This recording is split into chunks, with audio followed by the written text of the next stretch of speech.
Hey guys, how's it going? In the previous videos we talked briefly about accessing properties inside object. But today I'm gonna dedicate the whole video about the ways on how you can access properties inside an object. Now there are three main ways in JavaScript to access object. Those three ways are dot notation, square bracket notation, and object destructuring. Now before we begin with the first one, to clear any misconception, there is no huge difference between property and method. In fact, method is basically a property that can be called.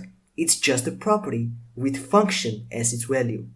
So methods do account for every accessing tips that I'm going to show you today. Now let's begin with the first one, dot notation. Now dot notation syntax looks something like this. First we use object name, the rock in this case, and then following up with property name. Let's say I'm trying to retrieve name. So it looks something like this. I can also use chaining. I can chain sub-objects like this, the rock, and following up with friends. And let's say I'm trying to get samurai 1.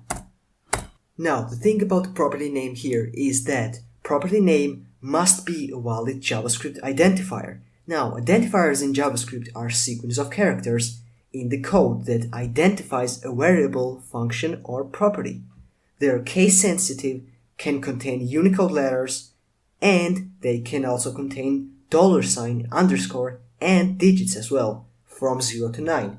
But the thing is, they should not be starting with digit. So if I had something like this, let me show you. I actually have the property that starts with digit. So let me access it. The rock, I'm gonna copy this, and as you can see, it returns errors. So identifiers, which is this, using dot notation, should not contain digits at the start. There is also one huge problem with this approach. Let's say I'm trying to access the property that doesn't exist. Let's say enemies. In this case, the code returns undefined. But if my code contains something like this, enemies.samurai1, so it's gonna return error, which is not desirable behavior from the code. So how do we eliminate this? Let me show you something called optional chaining, which is basically using question mark before every dot. So in this example, the code is basically saying, hey, if enemies property exists, just return it. And if samurai1 property exists inside of this enemies property, then return the value for this one. But if it doesn't, just return undefined, which is what it does right now. And it is called optional chaining. Dot notation is easy to read and easy to write and understand, but it has many disadvantages. Like I mentioned before, identifier can only contain case-sensitive Unicode letters, which is a problem in itself. So let's say my property contains spaces or symbols, or let's say dash right here. With dot notation, I can't access those properties. So if I did something like this, I'll copy this one. It's error once again. So what do we do now? Now here's when the square notation kicks in. Our second tip is square bracket notation. Let me clear this stuff up, and I'm gonna show you now what it is. It's basically opening and closing square brackets, and inside the square brackets you can use expression, variables, and any kind of string. Now let's say I do something like this. I take this empty string and I put it in like this. As you can see, it returned correct value as expected. Now the thing about the square bracket is that it's kind of harder to write because you have to write opening and closing square brackets, but it gives you access to properties that you won't have using dot notation. So you can use spaces, dashes, and non-Unicode letters as well. Plus you can use property names that start with digit. In this example, the first impression property. Let me show you right here. So the thing is, you can also use digits as a starting point for the properties. Because square bracket notation gives you access for those kind of things. It gives you access to use symbols, spaces, dashes, and digits at the start. So it has many advantages, except it's harder to read or write maybe. But the biggest advantages of using square bracket syntax is using variables. Let's say I have variable, let me write it here, some variable which contains this string right here, like this. So if I use the dot notation, dot some variable, it's not going to return anything because the code is trying to access some variable property which it can't find inside this object. Now, if I want to use a variable like this, I have to use square bracket syntax. I'm forced to. And the return value is true. I can also use concatenation. Let's say I have two strings, which is var with YouTube, and then I want to concatenate another string, which is dash channels.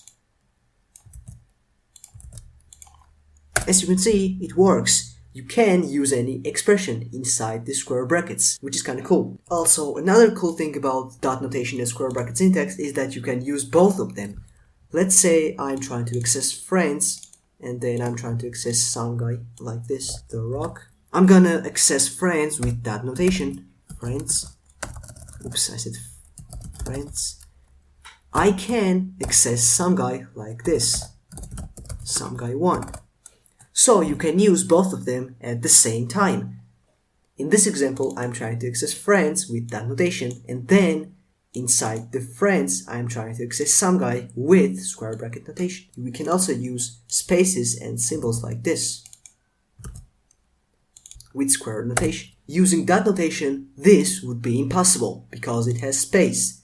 So the code would get confused on what we are trying to access if I did something like this. So that's about it. Now the third trick in the book is object destructuring, which is basically unpacking values from object into distinct variables. Now the thing about object destructuring is it gives you ability to retrieve the value from an object using property names, but you can't basically change them directly. So let's say in this example, if I try to the rock.name equals something else like Dwayne2, I can change it directly, but when you are retrieving using object destructuring, you can't change it directly in one line. So now let me show you an example of object destructuring.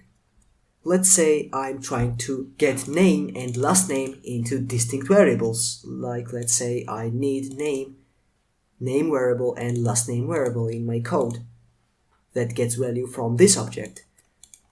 If I wanted to do that, I would do something like this: name and last name equal to the rock. Now this basically here, what it does is it retrieves name and last name properties, and their values are stored in name and last name variables. Now in name variable we have Dwayne, and in last name variable we have Johnson. Now let's say I want to rename those variables, like I don't want them to be name and last name, but instead I want them to be first name and last name with no underscore. In that case I would do something like this, which is using aliases. Now what exactly it is, I'm going to show you right now. Let's say first name, and in case of last name we can do something like this: last name equal to the rock. Now the name variable is no longer available, it's nothing, but the first name variable, first name, it contains Dwayne, a value from name property inside the rock object. Now in this case the code works like this: it takes from this object, and on the left side we have the names of the properties that we're trying to retrieve, and on the other hand right here on the second half of this column we have an alias, a name of a variable that you're gonna be using inside your code. But now let's say I want to use variable inside here and here. Like let's say I have variable like some var equal, which is equal to name, and I want to be able to use this variable instead of name right here. Let's refresh, declare this again, and open square brackets, and inside the square brackets I can write any expression and use any variable that I like.